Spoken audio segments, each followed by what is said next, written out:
Hello friends, जय जगन्नाथ। नमस्कार। आप सभी को YouTube channel up and dip में दिल से स्वागत करता हूं।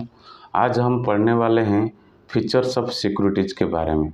लास्ट क्लास में हम लोगों ने पढ़ा था what is security, what is the working principle of security and security में कैसे पहचानें, क्या किस किस को सिक्योरिटी बोला जाता है, कहाँ सिक्योरिटी कहाँ से आता है, कौन रेज करता है, ये सब हमने पढ़ा था। आज हम पढ़ेंगे फीचर्स ऑफ सिक्योरिटीज़ के बारे में। इससे पहले एक मोटिवेशन है आप लोगों के लिए। कभी भी आप लोग स्टॉक मार्केट में इन्वेस्ट करते हो, सबसे पहले आप लोगों को क्रोकोडाइल की तरह देखना होगा स्टॉक मार्केट को। आपको एकदम से चुपचाप शांत रहना होगा, पेशेंस के साथ रहना होगा। आपको नॉलेज होना चाहिए, प्रॉपर नॉलेज होना चाहिए।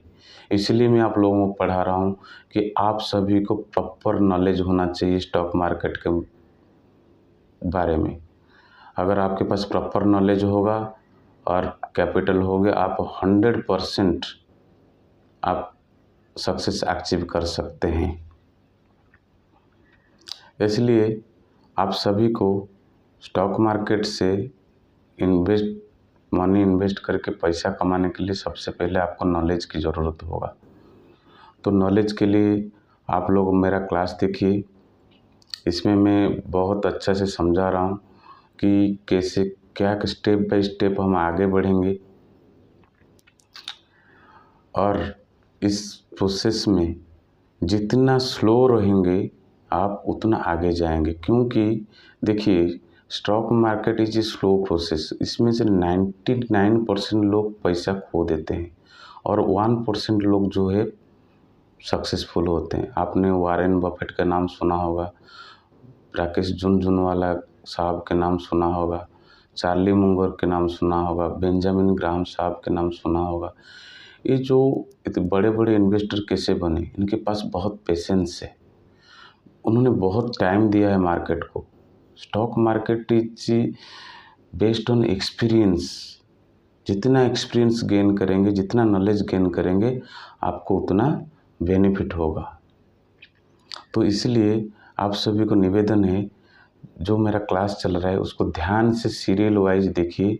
मेरा प्लेलिस्ट में मैं उड़ीसा का हूँ, इसीलिए मेरा उड़ीसा वासियों के लिए एक उड़िया में प्लेलिस्ट बनाया हूँ और एक हिंदी में प्लेलिस्ट बनाया हूँ।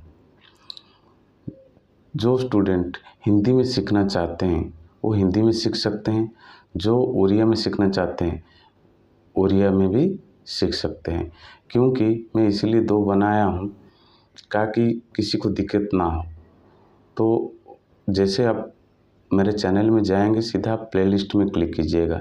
मैं एक प्लेलिस्ट बनाया हूँ, एक stock market in class in Odia, stock market in Hindi, और शेयर एनालिसिस ऑफ स्टॉक का एनालिसिस के बारे में, और एक स्टॉक मार्केट का ग्लोसरी, जो की पॉइंट्स होते हैं जो हमको समझना पड़ता है।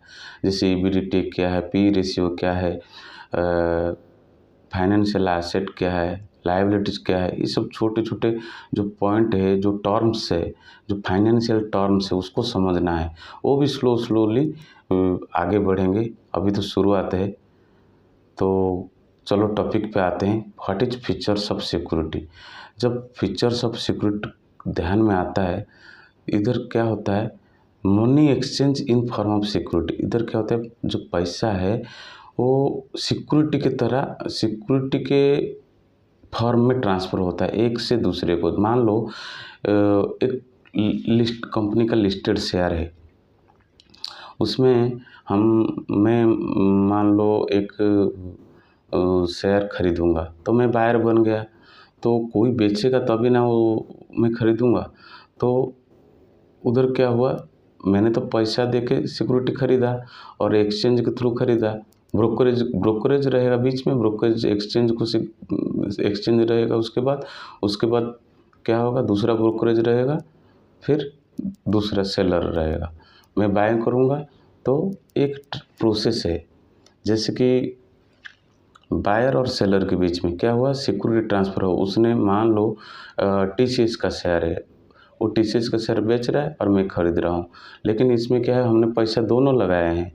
अब क्या हुआ, पैसा का जो ट्रांजैक्शन हुआ सिक्योरिटी फॉर्म में हुआ, बराबर। तो अगर सिक्योरिटी को समझे तो there is a exchange of money between two parties in form of security. ये सिक्योरिटी कौन इश्यू करता है? ये सिक्योरिटी इशू करता है कंपनीज इशू करता है, फाइनेंशियल इंस्टीट्यूशन इशू करता है और गवर्नमेंट इशू करता है। ये क्यों इशू करते हैं? फंड रेज करने के लिए। फंड किस लिए चाहिए?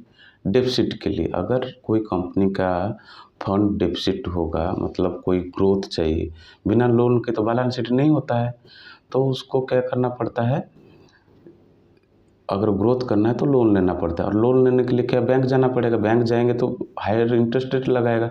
लेकिन अगर वो अपना जो शेयर्स को मार्केट में लिस्ट करके बेच देता है और इन्वेस्टर खरीदता है तो उसको लोन लेना नहीं पड़ता है।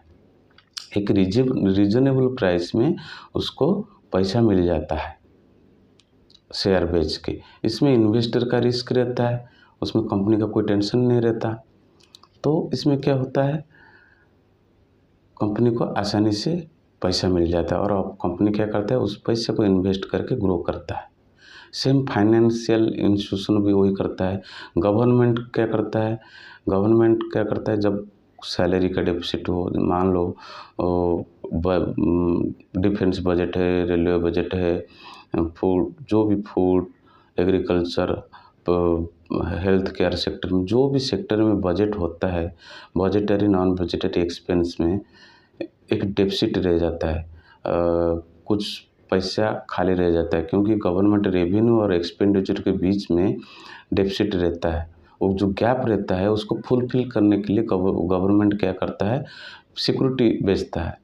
फाइनेंशियल एसेट जो बोलते हैं उसको, सिक्योरिटी को बेच देता है, उसको इन्वेस्टर खरीदता है, जिसके वजह से इन्वेस्टर क्या करता है, अपना इंटरेस्ट उसको मिल जाता है, तो उस इन्वेस्टर अपना पैसे से ग्रो करता है और गवर्नमेंट उस पैसे को इन्वेस्ट करता है और गवर्नमेंट भी करता है। इसमें क्या होता है, बोथ पार्टी, जैसे कंपनी हो गया, फाइनेंशियल इंस्टीट्यूशन हो गया और गवर्नमेंट हो गया, दोनों को बेनिफिट मिलता है, बराबर। फिर क्या होता है, इन्वेस्टर को भी रिटर्न मिल गया, इंटरेस्ट मिल गया, उसको भी बेनिफिट मिलता है। तो हम चलते हैं जो इश्योर होता है। अब क्या हो गया, फाइनेंशियल इंस्टीट्यूशन हो गया, कंपनीज हो गए, गवर्नमेंट हो गए, ये हो गए इश्योर। इसका मतलब इश्योर क्या होता है, बोरोर हो गए, क्योंकि इन्होंने पैसा लेते हैं, किससे लेते हैं, इन्वेस्टर लेते हैं, तो इन्वेस्टर बन गया क्या, लेंडर। अब समझ रहे हैं, इश्योर सिक्योरिटी बेच रहा है और इन्वेस्टर खरीद रहा है। इधर क्या हुआ, सिक्योरिटी का एक्सचेंज हुआ, मनी का एक्सचेंज हुआ, लेकिन इन form of security. Understand? Okay. इसमें क्या हुआ कि इन्वेस्टर को अपना फाइनेंशियल एसेट्स मिल गया, क्योंकि उसमें डिविडेंड मिलेंगे या इंटरेस्ट मिलेंगे, जो भी मिलेगा उसको इन्वेस्टर को बेनिफिट होगा तो उसका फाइनेंशियल एसेट्स में ग्रोथ हुआ। तो इसमें हुआ, इन्वेस्टर अपना जो प्लान किया होगा, हमने पढ़ा था स्टार्टिंग में, जो what is financial planning process, उसमें क्या करता है इन्वेस्टर। अगर आप लोगों ने कोई नया हो चैनल में तो प्लीज़ शुरू से क्लास देखिएगा, काहे कि आपको समझ में आए कि फाइनेंशियल प्लानिंग के साथ साथ हम कैसे आगे बढ़ेंगे, कहाँ कहाँ इन्वेस्ट करेंगे। पढ़ेंगे तभी तो इन्वेस्ट करेंगे।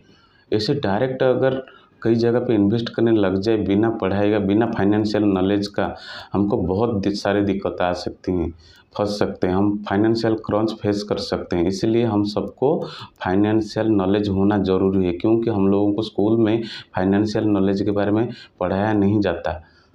हमको सिर्फ पढ़ाई करो, एग्ज़ाम दो और नौकरी करने के लिए भेज दिया जाता है। तो इसीलिए हम सबको फाइनेंशियल नॉलेज होना ज़रूरी है।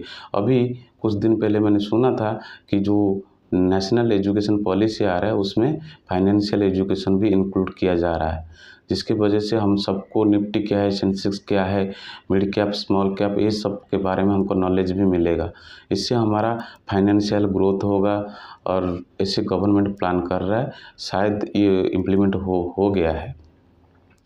अच्छा, टॉपिक पे आते हैं।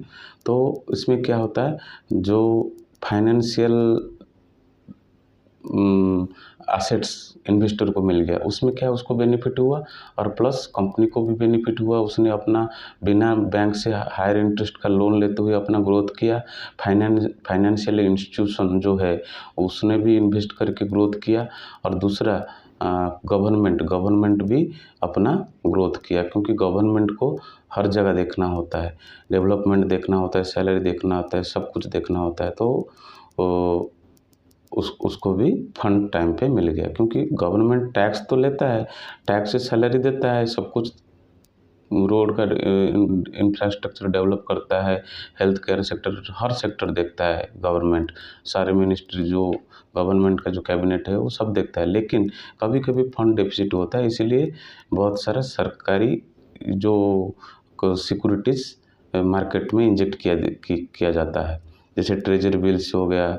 बहुत सारे स्कीम है, हम धीरे धीरे आगे पढ़ेंगे, इसके बारे में डिटेल्स में पढ़ेंगे। तो इसमें क्या है, दोनों का फाइनेंशियल गोल जो है पूरा हुआ। इसमें both parties are agree to do this agreement by the form of securities. Okay, जब भी कोई इश्यूअर कौन है ना, फाइनेंशियल इंस्टीट्यूशन, गवर्नमेंट और कंपनीज, जब भी कोई इश्यूअर अपना फंड रेज करता है, उसको 100% डिक्लेयर करना पड़ता है कितना फंड रेज करेगा और किसी लिए रेज करेगा, ये इन्वेस्टर को देना पड़ता है। ये नियम है, ये security exchange board of India का नियम है कि जो कंपनी लॉ है कंपनी लॉ है, उसके हिसाब से इश्यूअर को देना पड़ता है कि हम इतने पैसे फंड रेज करने जा रहे हैं।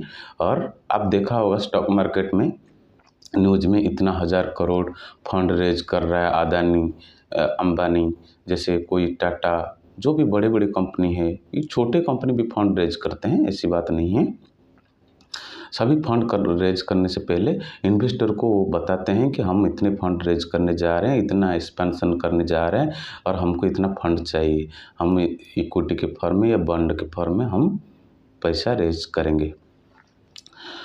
अब इश्यूअर का ये काम हो गया। फिर इन्वेस्टर का क्या काम है, इन्वेस्टर का राइट्स बन जाता है ये सब जानना। और क्या है, जब इन्वेस्टर खरीद लेता है सिक्योरिटीज़ को, तो उसका क्या है, ओनरशिप पे हक आ जाता है। जैसे आप शेयर खरीद लेते हैं कोई भी कंपनी का, आप उस कंपनी का पार्टनर बन जाते हैं, ऐसे उसका ओनरशिप मिल जाता है। किसको, इन्वेस्टर को। दूसरा क्या है, मिल जाता है पार्टिसिपेशन इन मैनेजमेंट। आपने सुना होगा, जब भी कंपनी का कोई मैनेजमेंट डिसीजन होता है तो कंपनी ई वोटिंग करता है। आपको, अगर आपके पास शेयर होल्डिंग है तो आपको मैसेज आता होगा कि e voting be scheduled on so and so date, तो आपको ई वोटिंग के लिए भी पार्टिसिपेट कर सकते हैं आप। दूसरा क्या है, क्लेम ऑन एसेट, आप एसेट पे भी क्लेम कर सकते हैं, ठीक है। तो ऐसे ऐसे प्रोसेस सब रहता है। इन्वेस्टर का हक, इन्वेस्टर का राइट्स क्या रहता है, इश्यूअर का राइट्स क्या रहता है, ये सब धीरे धीरे हम ऐसे पढ़ रहे हैं। फिर धीरे धीरे जैसे बढ़ते जाएंगे पढ़ाई में, ऐसे बहुत सारा नॉलेज हमको मिलता रहेगा। नेक्स्ट क्या है, सिक्योरिटी। सिक्योरिटीज़ क्या है, दो पार्ट में डिवाइड है, एक है इक्विटी और एक डेब्ट। इक्विटी क्या होता है, जो लिस्टेड शेयर होता है कंपनी का, उसको बोलते हैं इक्विटी शेयर। जो मैं एक शॉर्ट्स लोड किया था जो मार्केट कैपिटलाइजेशन के ऊपर। मार्केट कैपिटलाइजेशन क्या है, market capitalisation current share price into the total outstanding share of this company is equal to market capitalisation. So ऐसे उसको बोलते हैं इक्विटी शेयर। ऐसे डेब्ट भी होता है। डेब्ट में क्या होता है, डेब्ट बॉन्ड के फॉर्म में होता है। डेब्ट मतलब बोरोइंग, मतलब लोन। डेब्ट मतलब लोन होता है। तो कंपनी को जब पैसा चाहिए होता है वो बॉन्ड इशू करता है। बॉन्ड इशू करता है मतलब वो लोन लेता है। बैंक से ना लेके वो बॉन्ड एक सिक्योरिटी है जिसको मार्केट में बेचता है। बेचने से उसको पैसा मिलता है और उसको इन कंपनी का एक्सपेंशन के लिए, डेवलपमेंट के लिए लगाता है और प्रॉफिट कमाता है। और वो जो प्रॉफिट कमाता है उस इंटरेस्ट को जो डेप्ट जिसको बॉन्ड बेचा है उनको इंटरेस्ट देता है। हो सकता है वो साल के लिए हो सकता है 5 साल के लिए हो, जो भी स्पेसिफाइड टर्म एंड कंडीशन रहता है उसी हिसाब से कंपनी अपने जो बॉन्ड होल्डर्स को इंटरेस्ट पे करता है। ठीक है। इस केस में और एक केस आता है अगर कंपनी का बैड टाइम आ गया, जैसे कोविड में बहुत सारा कंपनी डूब गए, अगर कंपनी का बैड टाइम आएगा लेकिन उस सिचुएशन में बॉन्ड होल्डर्स को 100% उसको इंटरेस्ट और प्रिंसिपल दोनों देना पड़ता है। दोनों, चाहे बेच के हो चाहे कुछ भी करके हो, उसको देना पड़ेगा। ये कंपलसरी है, ये नियम है, उसको देना पड़ेगा।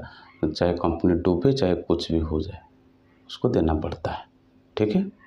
नेक्स्ट हम जाएंगे केस स्टडी के ऊपर। ये सिक्योरिटी क्या है, सिक्योरिटी को कैसे समझें, कैसे सिक्योरिटी क्या है क्या नहीं है, इसके बारे में बताता हूँ। इन्वेस्टर का राइट क्या क्या होता है।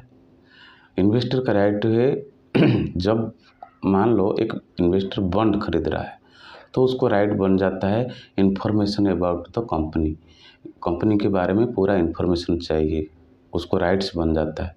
तो कंपनी का क्या क्या इन्फॉर्मेशन, कहाँ कहाँ कंपनी का ऑफिस है, कितने एसेट्स है, कितने लायबिलिटीज है, उसका फाइनेंशियल रिजल्ट क्या हुआ था, उसका एनुअल ग्रोथ क्या है, कंपाउंड एनुअल ग्रोथ रेट क्या है, उसका जो भी बैलेंस शीट क्या है, उसका जो मैनेजमेंट, टॉप मैनेजमेंट कौन कौन है, कहीं फ्रॉड तो नहीं है, ये सब चेक करता है इन्वेस्टर। इन्वेस्टर को, आप इन्वेस्टर बनने वाले हो, अच्छा इन्वेस्टर बनने वाले हो तो आपको ये वीडियो देखना चाहिए।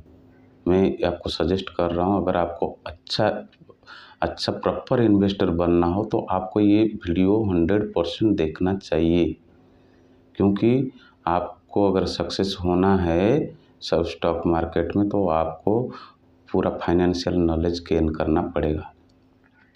ठीक है। तो एक इन्वेस्टर का क्या हो गया कि इन्वेस्टर को चाहिए क्या, full details of this company. First point, company का पूरा इन्फॉर्मेशन, फाइनेंशियल, फिजिकल जो भी है, एसेट्स, लायबिलिटी, नेटवर्थ, मैनेजमेंट, सब कुछ, उसका अर्निंग पर शेयर कितने हैं, मार्केट कैपिटल क्या है, सब कुछ A to Z उसको मालूम होना चाहिए और वो भी पता करेगा इन्वेस्टर। ठीक है। नेक्स्ट पॉइंट, इवैल्यू, अभी उसने वो इन्वेस्टर इन्वेस्ट करना जा रहा है तो वो कंपनी को ये भी पूछ सकता है कि आप अगर आपका गलत सिचुएशन आए तो आप रिपे कर सकते हो कि नहीं। वो बॉन्ड में इन्वेस्ट कर रहा है, अब वो कंपनी को लोन दे रहा है तो कुछ उसको जानना ये अधिकार है कि कंपनी अपना खराब समय आए तो दे पाएगा या नहीं दे पाएगा। फिर उसको right to claim their dues if company shut down, मतलब अगर कंपनी बंद भी हो जाए उसका राइट्स, पैसा को कैसे क्लेम करेगा उसका राइट्स होना चाहिए, वो देखेगा। क्योंकि बॉन्ड में यही होता, बॉन्ड अगर खरीद रहे हैं तो बॉन्ड होल्डर को 100% पैसा देना पड़ता है, कंपनी चाहे डूबे चाहे कुछ भी हो जाए। ठीक है। सो इधर क्या हो गया, सिक्योरिटी मार्केट क्या कर दिया, एक इजी प्रोसेस कर दिया कि इधर क्या हुआ, रिस्क ऑफ एक्सचेंज हुआ। कैसे, अगर उसको लगा कि कंपनी डूबने वाला है, वो बेच सकता है। क्या बेच सकता है, सिक्योरिटी को बेच सकता है। तो उसको वो भी राइट्स होना चाहिए कि वो अपना सिक्योरिटी को बेच सके। सिक्योरिटी में यही होता है कि अपना सिक्योरिटी को बेच सके। तो अगर वो बेचेगा तो खरीदेगा कौन, जो रिस्क लेगा वो खरीदेगा। मान लो ये कंपनी का शेयर 500 रुपया था और 250 रुपया हो गया। अब आपने देखा होगा लोअर सर्किट लग रहा है कंटिन्यूस लग रहा है, जैसे अभी कुछ दिन पहले पेटीएम में लगा था, इराडा शेयर में भी लगा था। तो ऐसे लोअर सर्किट लगेगा तो कौन खरीदेगा? तो जो रिस्क टेकर है वो खरीदेगा। जो दूसरा इन्वेस्टर आप सेल करेंगे तो बायर कौन है? तो कोई खरीदेगा। तो वो अगर वो रिस्क ले सकता है वो खरीदेगा। तो इसका मतलब इधर क्या हुआ? एक्सचेंज ऑफ रिस्क हुआ। ठीक है, इधर एक्सचेंज ऑफ रिस्क हुआ। तो हम फिर चलते हैं नेक्स्ट में। ये जो रिस्क ऑफ एक्सचेंज है इसको ये दो टाइप का होता है। इसको कैसे समझें? एग्जाम्पल के तौर पे समझें। एक केस वन में A1-1 transaction whose terms are determined and agreed mutually. A1-1 transaction whose terms are determined agreed mutually. ठीक है, एक एग्जाम्पल लेते हैं। एक मान लो विनोद करके एक बंदा है सॉरी, और विनोद बैंक में गया, अपना पैसा डिपॉजिट किया। इधर बैंक क्या हो गया? बोरर हो गया, और लेंडर कौन हो गया? विनोद हो गया। और विनोद पैसा दिया बैंक को फिक्स डिपॉजिट करने के लिए, या डिपॉजिट किया उसने। तो बैंक क्या करेगा? एक फिक्स डिपॉजिट का रिसिप्ट किसको दे देगा? विनोद को दे देगा। अब ठीक है, एक कहानी ख़त्म हो गया।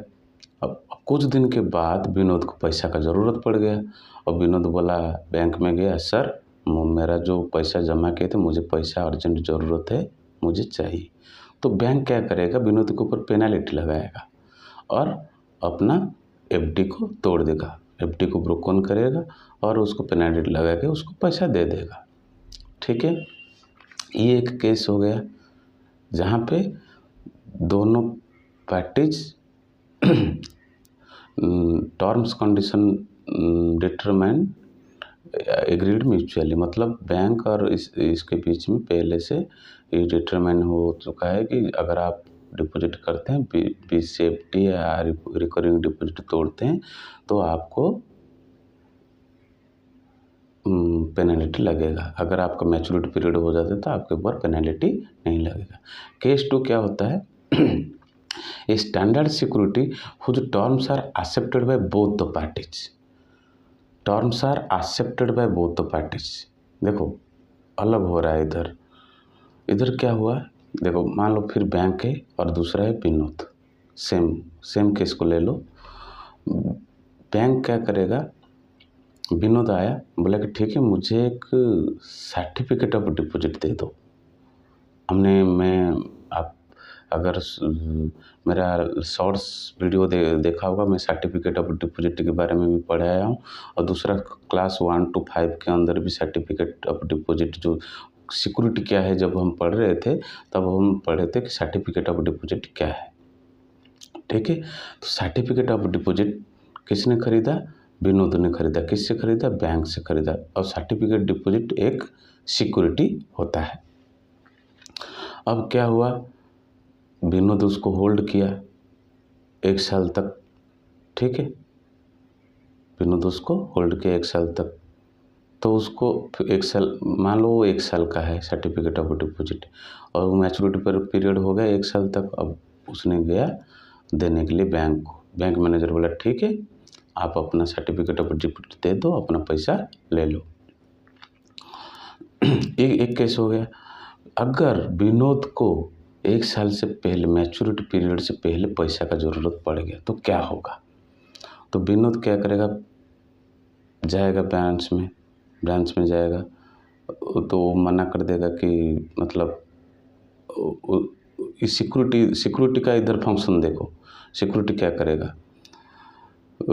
1 साल के लिए तो हुआ है, अब मैच्योरिटी पीरियड नहीं आया है, तो सिक्योरिटी को एक्सचेंज कर सकते हैं। विनोद क्या करेगा? एक पार्टी ढूंढेगा कि हाँ, मेरे को एक एक्सचेंज करना है। सर्टिफिकेट ऑफ डिपॉजिट जो है वो ट्रांसफरेबल होता है, ओनर ट्रांसफ़र हो सकते हैं। तो इधर क्या करेगा? जब मैच्योरिटी पीरियड हो जाता है, जितना भी रिटर्न लिखा गया है 7%, 8%, 9%, वो तो मिल जाएगा विनोद को मैच्योरिटी पीरियड के बाद। लेकिन अगर मैच्योरिटी पीरियड नहीं हुआ है तो जो दूसरा पार्टी आएगा, विनोद दूसरा पार्टी से डील करेगा, भाई देखो मैं मान लो 10% में लिया हूँ, 10% मेरे को रिटर्न मिलेगा, अभी इतना चल रहा है जो करंट मार्केट प्राइस चल रहा है, अब मैं इसको बेचना चाहता हूँ। इसमें क्या होगा, जो प्राइस डिटर्मिनेशन होगा ये दोनों पार्टी के म्यूचुअल में प्राइस डिटर्मिनेशन होगा।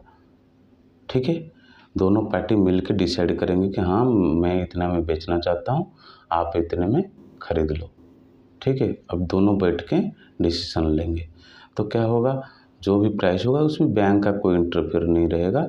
अब विनोद मान लो विवेक को बेच दिया, भाई तू सर्टिफिकेट ऑफ डिपॉजिट ले ले और मुझे पैसा दे दे। तो विवेक क्या करेगा, ठीक है अभी 8% में लिया है, उसका तो मैच्योरिटी 10% है, तो मेरे को 2% का प्रॉफिट होगा 1 साल के बाद, इतना दिन बाकी है, तो विवेक इसको खरीद लेगा। जब मैच्योरिटी पीरियड आ जाएगा विवेक इसको बेच देगा। इसका मतलब क्या हुआ, ये सिक्योरिटी का एक ट्रांसफ़र हुआ जो बहुत फ्लेक्सिबल हुआ।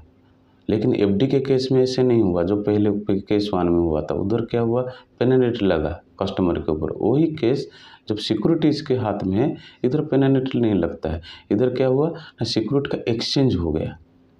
ठीक है, विनोद और विवेक के बीच में सिक्योरिटी एक्सचेंज हो गया, विनोद को भी प्रॉफिट मिला और विवेक को भी प्रॉफिट मिलेगा, उस हिसाब से उसने रिस्क टेक करके लिया। ठीक है, अब क्या है इधर दोनों पार्टी डिसाइड करेंगे कि कितने में बेचना है, एक दूसरे का जो ट्रांजैक्शन होगा उसमें दोनों पार्टी डिसाइड करेंगे कि क्या प्राइस रहेगा बॉन्ड का। ठीक है, अभी इसमें बेनिफिट क्या हुआ, बेनिफिट ये हुआ इधर हाई फ्लेक्सिबिलिटी हो गया, transfer of securities instead of जो मनी सिक्योरिटी एक्सचेंज हो रहा है, इधर बहुत सारा फ्लेक्सिबिलिटी हो गया। सो इसमें से हम क्या समझा, ये जो हमने डिस्कशन किया इसमें से क्या समझा, जो बैंक डिपॉजिट हो गया, इंटर कॉर्पोरेट डिपॉजिट हो गया, कंपनी का फिक्स डिपॉजिट हो गया, deposit with housing finance and other finance companies deposit, chit fund, benefit fund, ये सब जितने भी फंड्स हैं ये सब सिक्योरिटी नहीं है। अब समझे सिक्योरिटी क्या है, जैसे सर्टिफिकेट ऑफ डिपॉजिट हो गया एक सिक्योरिटी, ट्रेजर बिल हो गया सिक्योरिटी। इसमें क्या है, आप ट्रांसफ़र कर सकते हैं, एक दूसरे को बेच सकते हैं। ठीक है, उसमें डील हो सकता है। ट्रेजर बिल नहीं, सॉरी, सर्टिफिकेट ऑफ डिपॉजिट एक एग्जांपल हमने लिया है, ऐसे ट्रेजर बिल सिक्योरिटी में भी कर सकते हैं, उसको भी मार्केट में बेचा जा सकता है।